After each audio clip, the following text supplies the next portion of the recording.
Multiply 800 by 0.97 using long multiplication. Start with the ones digit, 7. 7 times 0 is 0. The next digit is also 0, so that column is 0 too. 7 times 8 is 56. The first partial product is 5,600.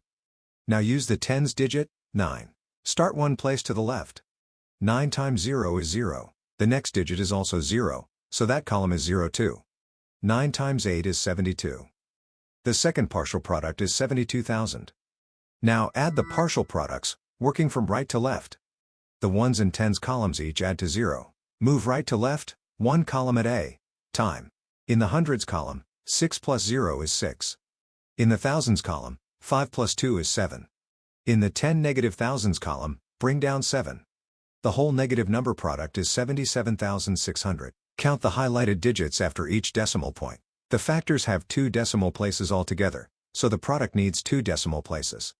Place the decimal point 2 places from the right.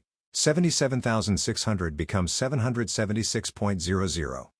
That is simply 776. So 800 times 0.97 is 776.